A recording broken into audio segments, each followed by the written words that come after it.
Hello, Bruins, and this screencast is about properties of life. Now, when we look at life, it comes in many different forms. Some life are very small and microscopic that we can't see with our naked eyes, and they're unicellular like the amoeba or the paramecium or euglena or the volvox. And some things we see in our environment and we don't even think that they could be living. For example, the mold on this wall is alive, or the fungus or the mold that you see on your bread, that's living. And they can come in many different forms and look like here, for example, the cicada here. It belongs to the cicada family, and you wouldn't think that it's alive. Or at the microscopic level, here's a picture of pollen, part of life. Now, this was our mystery item when we did our What is Life activity. From far away at the top, it looks like sand. However, if you place it in basic water, you'll start seeing brine shrimp hatching. So these were eggs. And then our typical living things are animals that we're familiar with. So what makes something living? And the textbook definition of life, that all living things must have all the following characteristics. They must have order, a structure, that all living things are made up of cells. They must reproduce. They grow and develop. They use energy. They respond to the environment. They have regulation to maintain conditions that sustain life, and they have evolutionary adaptations that allows a species to survive. So we're going to go through all these properties in greater detail. Let's start with the first one. All living things are highly ordered structures. They're all composed of cells. And one of the major categories that we have are prokaryotes versus eukaryotes. The word pro means first. So one of the first cells were bacteria and archaeobacteria. They have no nucleus. They're a very simple cell. They don't have any membrane-bound organelles such as mitochondria, or chloroplast, or a vacuole. On the other hand, eukaryotic cells have a nucleus and membrane-bound organelles. So they're much more complex than prokaryotes, and they include all of the kingdoms: the animal kingdom, the plants, the fungi, the protista. And we're going to talk more about this as we move on later on this quarter about cells. So if you can see, life is highly organized, and if you look at the very macro level, this is our biosphere, and our biosphere is broken down to ecosystem. In an ecosystem, you have many communities, and in a community, say such as a forest, you will have plants and animals and insects and bacteria. Now, in this community, you have many populations, and each population has the same species where they can interbreed. So that's the definition of species. A group of organisms can interbreed and produce fertile offspring. And within the population, you have organisms. So here, for example, you have a population of lemurs, and lemurs is the organism. Now, further breaking down organization, an organism is composed of many organ systems. So, for example, the nervous system. And the nervous system consists of organs such as the brain. And a brain consists of highly specialized tissue, which we call the nervous tissue. And the nervous tissue is composed of specialized cells called the nerve cell. And the nerve cell have organelles, for example, the nucleus, which contains molecules such as DNA, which are composed of many atoms. So life has a certain organization. Now, all living things reproduce their own kind. So reproduction is not important to the survival of that individual organism, but it is important for the survival of its species. So we're going to talk about two types of reproduction later on this year: sexual reproduction versus asexual reproduction. So the word sexual means it has two parents. You have genetic material being combined to form a genetically unique offspring. Asexual reproduction, on the other hand, It's only one parent, and they produce identical cells. So for example, here you have a bacteria. It makes an exact copy of its DNA, and then it splits off, and then you have two identical cells or clones. And another important property of life is growth and development. So here we have a frog. It goes through metamorphosis. So some organism change entirely from larvae to adulthood, and that's called metamorphosis. Or some animals grow large, like here the alligator. So the word growth usually means to grow larger, and develop means to change. I think I spelled this wrong. Here. Metamorphosis. Okay.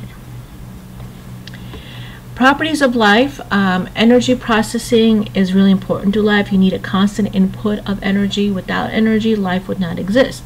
So the ultimate source of energy in our biosphere is, of course, the sun. So here's that first picture here. Shows the sunlight, and what takes that sunlight and converts it to chemical energy, and that's our producers or plants or phytoplankton. So photosynthesis is a very important process that harnesses that light energy to produce organic compounds such as sugars, lipids, and proteins. And all living things take those organic compounds and break it down to energy by a process called cellular respiration. So all living things do cellular respiration, including the plants. And another two terms that we kind of refer to those that consume or eat for food, like this bear, is a heterotroph.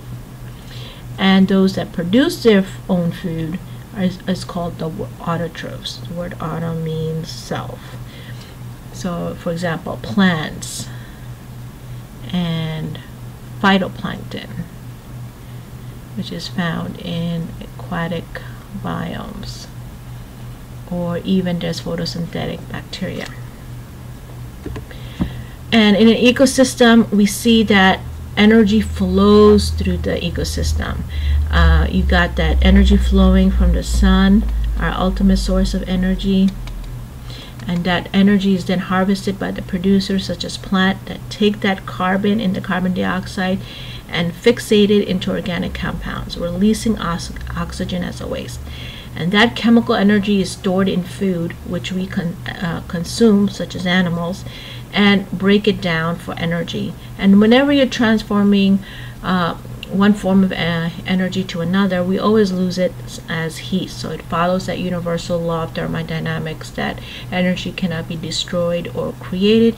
But when energy is transformed, you always lose that energy some as heat. So it's not 100% efficient. And then here, when that consumer dies, decomposes, those nutrients, those carbons, oxygen, hydrogen atoms, all those atoms get recycled in the environment by our decomposers. And decomposers are usually the bacteria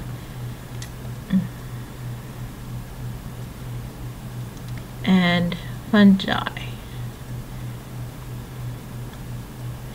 So the bacteria will recycle those nutrients back into the environment.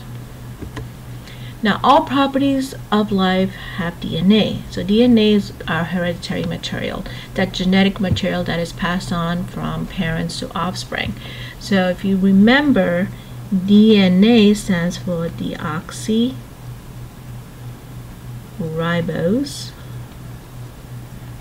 nucleic acid.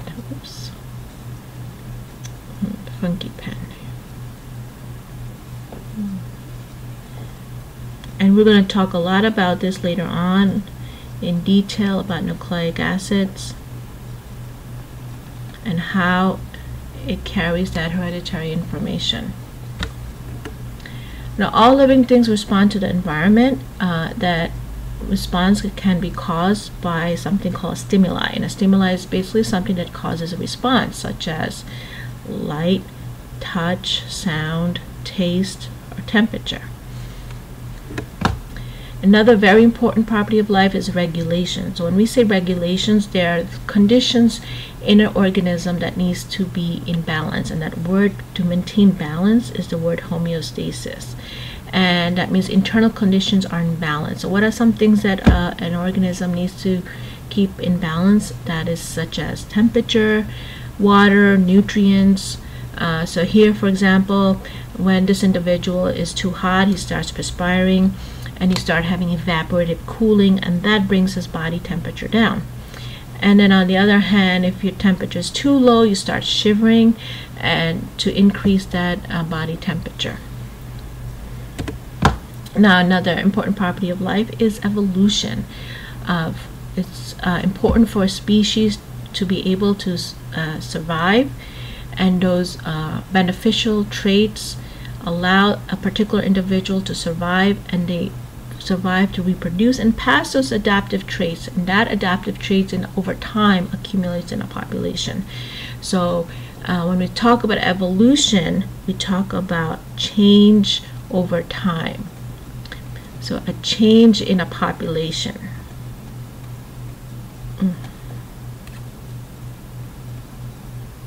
Okay, gotta get a hang of this.